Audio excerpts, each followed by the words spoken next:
Good evening students. चलिए अब हम लोग जो है आज एक नए टॉपिक की शुरुआत करते हैं। नए टॉपिक की शुरुआत के लिए आपको मैं बता दूं कि आप यूनिट 3 देखिए। यूनिट 3 का नाम है, चूँकि मैं आपको यूनिट 1 और यूनिट 3 ये दो यूनिट पढ़ाऊंगा। तो यूनिट 3 के अंदर आपका एक टॉपिक है, आप सिलेबस में देखिएगा। वो टॉपिक का नाम है करिकुलम डिटर्मिनेंट्स एंड कंसिडरेशंस। ये टॉपिक है curriculum determinants and considerations. Curriculum का हिंदी तो आप जानते हैं पाठ्यक्रम होता है। डिटर्मिनेंट्स का मतलब होता है निर्धारक तत्व, और कंसिडरेशंस का मतलब होता है चिंतनीय विषय या विचार। तो यह जो टॉपिक है ना, इस टॉपिक का सीधा सीधा मतलब यही निकलता है कि भाई यदि करिकुलम, यदि पाठ्यक्रम, अभी अगर आप इस टॉपिक को देखेंगे तो इस यूनिट को, तो इसमें दो भाग किया हुआ है। इस यूनिट को दो भाग में बांटा गया है।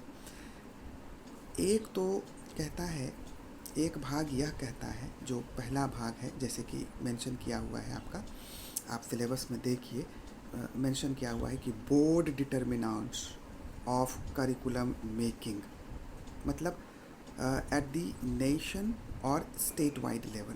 बोर्ड डिटर्मिनेंट मतलब आप देखते हैं कि पाठ्यक्रम का जब निर्माण होता है या पाठ्यक्रम का जो विकास किया जाता है तो एक बोर्ड के द्वारा की जाती है ना।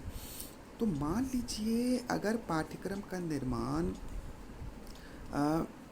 राष्ट्रीय स्तर पर हो रहा हो, नेशनली हो रहा हो, या स्टेट वाइड मतलब राजकीय स्तर पर हो रहा हो, तो या तो राष्ट्रीय स्तर कह लीजिए या राजकीय स्तर पर यदि पाठ्यक्रम का निर्माण हो रहा है तो उस समय पाठ्यक्रम का जो निर्माण हुआ वो समुचित ढंग से हुआ या नहीं, इसकी पहचान आप कैसे करेंगे। किसी भी काम को करने के लिए कुछ न कुछ तो स्टैंडर्ड हो तय किए जाते हैं। उस स्टैंडर्ड के आधार पर ही आप यह सुनिश्चित करते हैं कि मेरा यह काम अकॉर्डिंग टू स्टैंडर्ड या मानक के अनुसार हुआ या नहीं। तो उसी तरीके से यदि पाठ्यक्रम का निर्माण या पाठ्यक्रम का विकास अगर राष्ट्रीय स्तर पर किया जा रहा है या राजकीय स्तर पर किया जा रहा है, स्टेट वाइज या नेशनल लेवल पर किया जा रहा है, तो आखिरकार वे कौन कौन से निर्धारक तत्व हैं जिसकी पहचान आवश्यक है, या वो कौन कौन से चिंतनीय मुद्दे हैं, या वह कौन कौन से विचार होंगे जिसको कि प्रश्रय दिया जाएगा, जिसको महत्व प्रदान किया जाएगा, जिसको आधार बनाया जाएगा पाठ्यक्रम का निर्माण करने के लिए या पाठ्यक्रम को विकसित करने के लिए राजकीय स्तर पर या फिर राष्ट्रीय स्तर पर। तो यहाँ पर ये जो मैंने कहा कि ये दो भागों में बांटा गया कि पाठ्यक्रम का निर्माण दो स्तर पर होगा।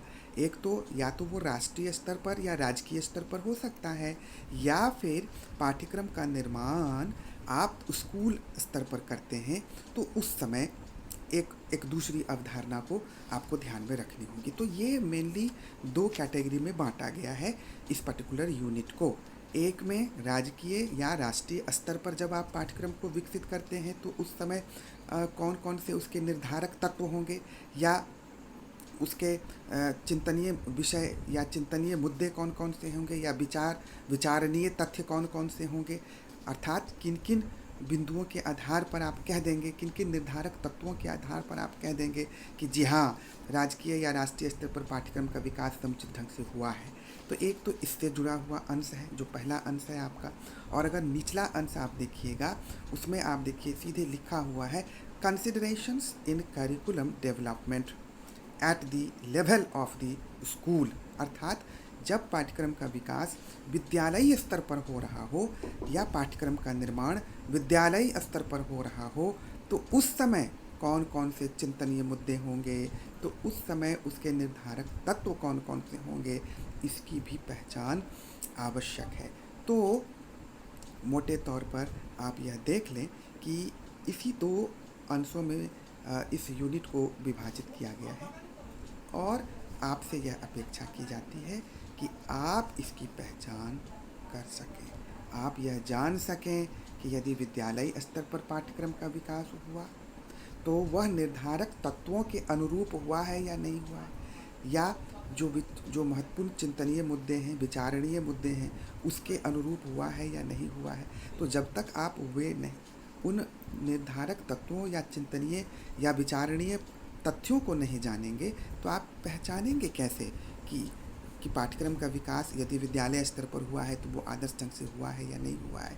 तो इसके लिए आवश्यक होगा कि आप सभी चिंतनीय विषयों या चिंतनीय या निर्धारक तत्वों को पहचानना जानें कि वो कौन कौन से निर्धारक तत्व हैं जिसकी आवश्यकता होती है, या चाहे आप राजकीय स्तर पर या राष्ट्रीय स्तर पर पाठ्यक्रम विकसित कर रहे हों या फिर विद्यालयी स्तर पर स्कूल लेवल पर आप पाठ्यक्रम का निर्माण या विकास कर रहे हैं, तो उनको आपको पहचानने की आवश्यकता है, उनको आपको जानने की आवश्यकता है। तो यह जो तीसरा यूनिट है ना, वो तीसरा यूनिट मेनली इन्हीं मुद्दों पर आधारित है। तो यहाँ पर हम लोग जब इसको तैयार करेंगे प्रश्न के रूप में भी, तो मेनली दो विभागों में इसे विभाजित करके ही करेंगे। एक राजकीय या राष्ट्रीय स्तर पर जब पाठ्यक्रम विकसित हो रहा है उस समय निर्धारक तत्व, और दूसरा जब विद्यालय स्तर पर पाठ्यक्रम विकसित हो रहा है उस समय निर्धारक तत्व या विचारणीय तथ्य कौन कौन से होंगे। इसी तरह से दो भागों में विभक्त करके हम लोग जो है इस यूनिट को तैयार करेंगे। तो जो पहला अभी जो हम लोग कर रहे हैं वो जो निचला हिस्सा है आपका यूनिट 3 का, अर्थात considerations in curriculum development at the level of the school. अर्थात जब विद्यालयी स्तर पर पाठ्यक्रम का विकास हो रहा है तो उस समय कौन कौन से विचारणीय तथ्य होंगे या फिर निर्धारक तत्व कौन कौन से होंगे। चलिए मेनली इस मुद्दे को हम लोग पहले इसी हिस्से को उठाते हैं और इसको समझते हैं कि क्या इससे प्रश्न पूछा जाएगा यूनिवर्सिटी द्वारा और कैसे हम इसका उत्तर तैयार करेंगे। इसी हिस्से को पहले हम लोग विद्यालय स्तर वाला जो हिस्सा है उसको पहले तैयार करते हैं और तब फिर राजकीय स्तर या राष्ट्रीय स्तर वाला जो हिस्सा होगा उसको करेंगे। तो अभी हम लोग विद्यालय स्तर वाला करते हैं। तो आप पहले प्रश्न नोट कर लीजिए कि आपका विश्वविद्यालय आपसे क्या प्रश्न पूछ करके परीक्षा में प्रश्न शामिल करेगा, क्या प्रश्न पूछेगा, तो आप नोट कीजिए उसको। टॉपिक का उसी यूनिट 3 के टॉपिक के अंदर ही यह सब टॉपिक कह सकते हैं आप लिख सकते हैं कंसिडरेशंस इन करिकुलम डेवलपमेंट, ब्रैकेट में लिख सकते हैं at the level of the school, bracket close कर दीजिए। आप कैसे लिखिएगा, अगर आप हिंदी में हैं तो विद्यालयी स्तर पर विद्यालयी स्तर पर तैयार किए जा रहे पाठ्यक्रम के प्रमुख निर्धारक तत्व एवं विचारणीय मुद्दे, ऐसा करके आप टॉपिक का नाम लिख सकते हैं। अब प्रश्न क्या पूछेगा उसको लिखिए। लिखिए discuss those determinants and considerations with the help of which you can identify that the curriculum is being developed ideally at school level or not। ऐसा करके आप लिख लीजिए। अब हिंदी में भी लिख लीजिए। ऐसे लिखिए, उन निर्धारक तत्वों एवं चिंतनीय मुद्दों अथवा विचारों का वर्णन करें जिसके आधार पर आप यह कह सकते हैं कि पाठ्यक्रम का विकास विद्यालयी स्तर पर आदर्श ढंग से हुआ है। एक प्रश्न आप बना लिए, उसी तरीके से अथवा करके इसी का रूप बदलेगा, तत्व वही है, एलिमेंट वही रहेगा, बट इसको अलग शब्दों में बदल करके कैसे आपसे प्रश्न पूछा जा सकता है, जरा उसको भी समझ लीजिए। दूसरे शब्दों में पूछा जा सकता है तो उसको भी नोट कीजिए।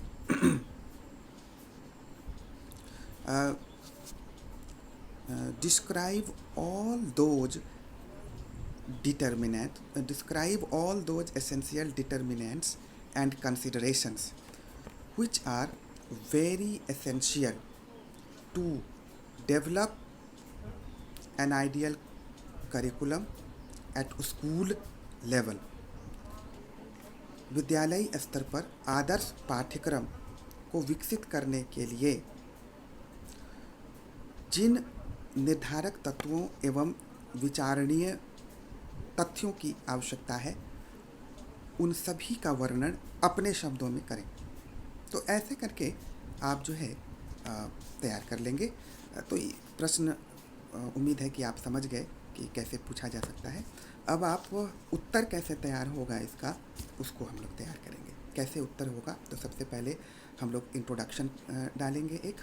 अब इंट्रोडक्शन के अंदर क्या रखेंगे उसको ज़रा सा समझते चलेंगे। तो इससे पहले कि हम लोग इंट्रोडक्शन लिखें, तो थोड़ा सा इस टॉपिक के कॉन्सेप्ट को समझा दें आपको, तो आपको आसान हो जाएगा इसको समझना और तैयार करना। देखिए, जब हम, चूँकि आप ये जानते हैं कि पाठ्यक्रम एक बहुत महत्वपूर्ण साधन है जिसके ज़रिए कि हम शिक्षा के उद्देश्यों को प्राप्त करते हैं, लेकिन पाठ्यक्रम का निर्माण करना कोई आसान कार्य तो है नहीं। तो पाठ्यक्रम का निर्माण करते समय हमें बहुत सारे कारकों को ध्यान में रखना होगा, बहुत सारे तत्वों को ध्यान में रखना होगा, बहुत सारे हमारे जो मुद्दे हैं जिसको कि हम अपने पाठ्यक्रम के माध्यम से पूरा करना चाहते हैं, उन सभी को ध्यान देने की आवश्यकता होगी, ताकि हम जब पाठ्यक्रम का निर्माण विद्यालय स्तर पर कर रहे हैं तो उन सारी अपेक्षाओं की पूर्ति हो जाए जो कि आवश्यक है, और जो कि जिसके बिना कि एक आदर्श पाठ्यक्रम की कल्पना नहीं की जा सकती। तो उन सभी का समावेश होना आवश्यक है। तो क्या ये हो पाया है या नहीं हो पाया, या उन अपेक्षाओं को या उन उद्देश्यों को पूरा करने के लिए हमें जिस पाठ्यक्रम की आवश्यकता है उसमें वो सारे एलिमेंट, वो सारे तत्व समाहित हैं या नहीं, हमें उन सभी पर गहन विचार विमर्श मंथन करने की आवश्यकता है। हमें उन निर्धारक तत्वों को समझने की आवश्यकता है। तो यहाँ पर हम जब विश्लेषण करेंगे, विभिन्न बिंदुओं के माध्यम से विश्लेषण करेंगे, विभिन्न पॉइंट्स के माध्यम से विश्लेषण करेंगे, और ये सभी पॉइंट्स हमें यह बताएंगे कि ये जो जितने भी पॉइंट्स हैं ये कहीं ना कहीं आवश्यक हैं, और इस पॉइंट के अनुरूप यदि पाठ्यक्रम में विषय वस्तु या क्रियाओं का समावेश नहीं किया गया है तो निश्चित रूप से आदर्श पाठ्यक्रम की कल्पना हम नहीं कर सकते, या विद्यालय स्तर पर पाठ्यक्रम आदर्श ढंग से विकसित हुआ यह हम नहीं कर सकते। तो निश्चित रूप से जितने भी बिंदु इसके अंदर हम लोग रखेंगे, उन सभी बिंदुओं का विशेष महत्व यही होगा कि यह बिंदु हमें ये समझने में सहायता करेंगे कि भाई पाठ्यक्रम का निर्माण यदि विद्यालय स्तर पर हुआ है तो इसमें इससे संबंधित जो तत्व हैं उसका रहना आवश्यक है।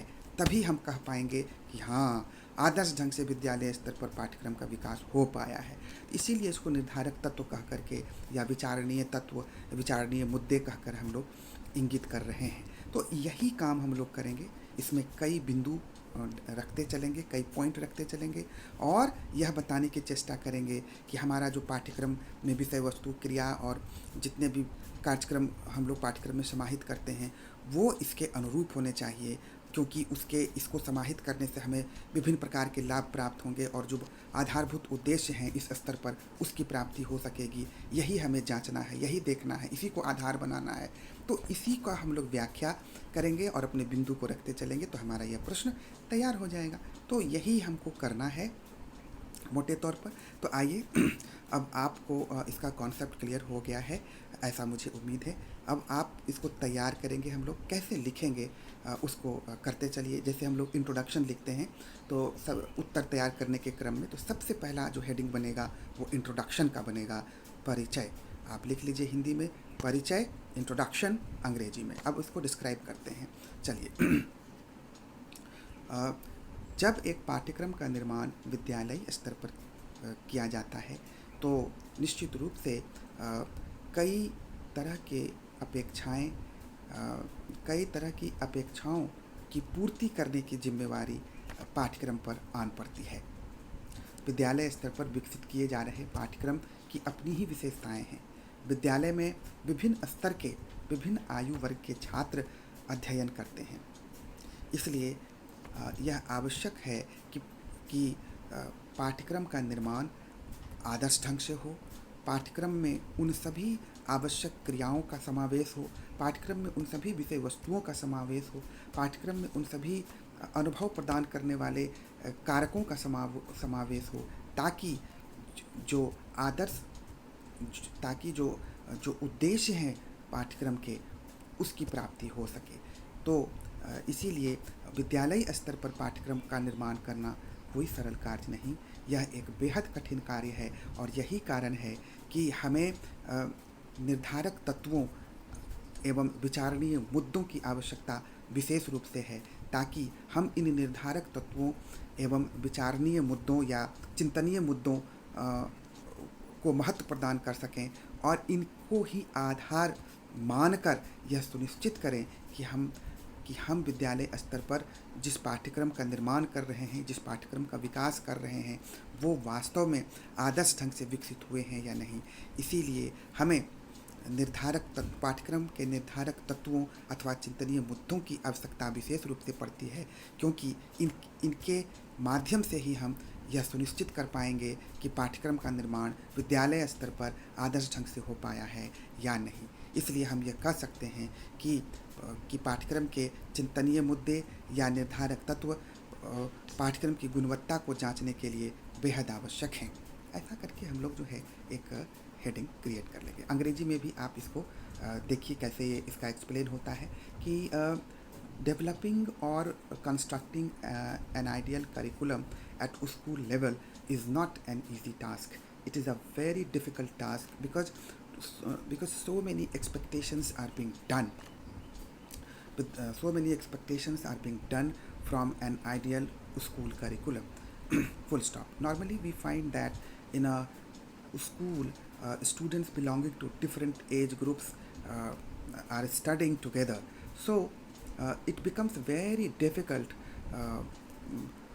for an ideal curriculum to fulfill all the expectations and desire, full stop, to obtain the basic objectives of education.